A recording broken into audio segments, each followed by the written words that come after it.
नमस्कार दोस्तों, आज हम शनिवार वाड़ा की रोमांचक कहानियों की खोज करेंगे जो पुणे महाराष्ट्र का एक ऐतिहासिक किला है।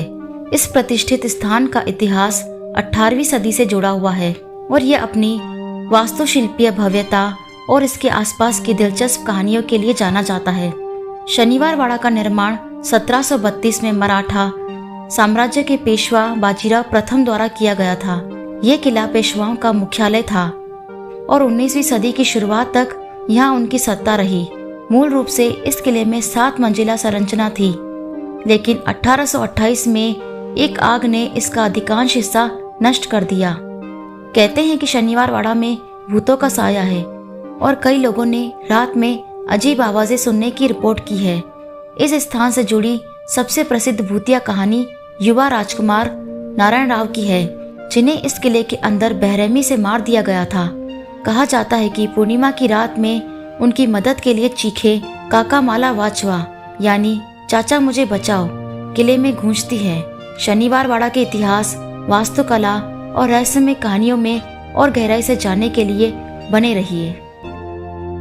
शनिवार वाड़ा किला 1732 में बाजीराव प्रथम के द्वारा बनाया गया था। इस किले के इतिहास में सबसे भयानक घटना 1773 में घटी, जब नारायण राव पेशवा की हत्या कर दी गई।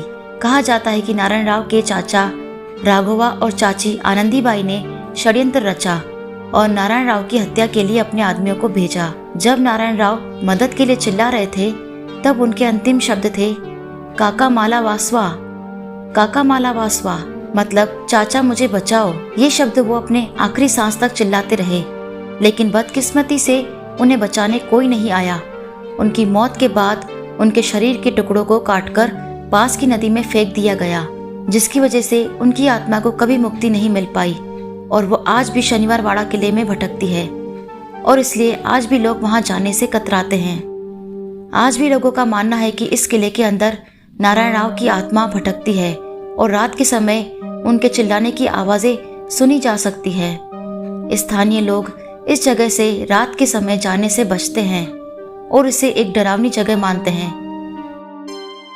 इसी के साथ 2017 में पुणे में एक व्यापारी के साथ घटी ये घटना की कहानी है।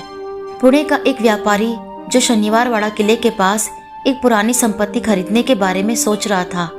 उस संपत्ति को लेकर उसे काफी उत्सुकता थी, क्योंकि वह उसे एक छोटे होटल में बदलना चाहता था जो पर्यटकों के लिए आकर्षण का केंद्र बन सके। उस व्यापारी ने संपत्ति के बारे में अधिक जानने के लिए और उसके इतिहास को समझने के लिए कुछ समय के लिए उस क्षेत्र में रहने का फैसला किया। एक दिन उसने फैसला किया कि वह रात के समय शनिवार वाड़ा किले के पास घूमेगा और उस क्षेत्र का अनुभव करेगा। जब वो उस किले के पास पहुंचा तो उसे महसूस हुआ कि वहाँ की हवा में कुछ अजीब था। किला देखने में हमेशा की तरह ही था, लेकिन उसे अचानक एक असामान्य ठंडक महसूस हुई। रात को लगभग 11 बजे के आसपास जब व्यापारी किले के पास से गुजर रहा था, उसने सुना कि किसी ने उसे उसके नाम से पुकारा। वो चौंक गया, क्योंकि वहाँ कोई और नहीं था जिसे वो जानता हो। फिर उसने देखा कि किले के अंदर से एक धुंधली सी आकृति उसे देख रही थी। वह आकृति धीरे धीरे उसकी तरफ बढ़ने लगी। अब उसे डर महसूस हुआ और उसने तुरंत वहाँ से भागने का निर्णय लिया। इस अनुभव के बाद व्यापारी ने यह संपत्ति खरीदने का विचार छोड़ दिया।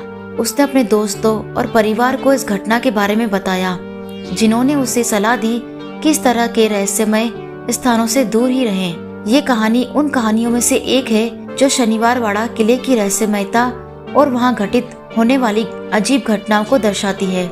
व्यापारी की इस घटना को जानने के बाद आइए जाने एक और दिलचस्प घटना के बारे में। एक और प्रसिद्ध कहानी शनिवार वाड़ा किले की है, जो एक स्थानीय निवासी के अनुभव पर आधारित है।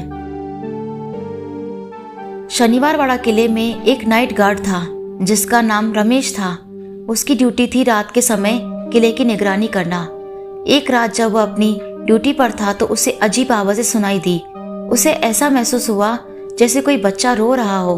रमेश ने सोचा कि शायद कोई किला घूमने आया होगा और खो गया होगा। जब वो उस दिशा में गया तो वहां से आवाज आ रही थी, तो उसने देखा कि वहां कोई नहीं था।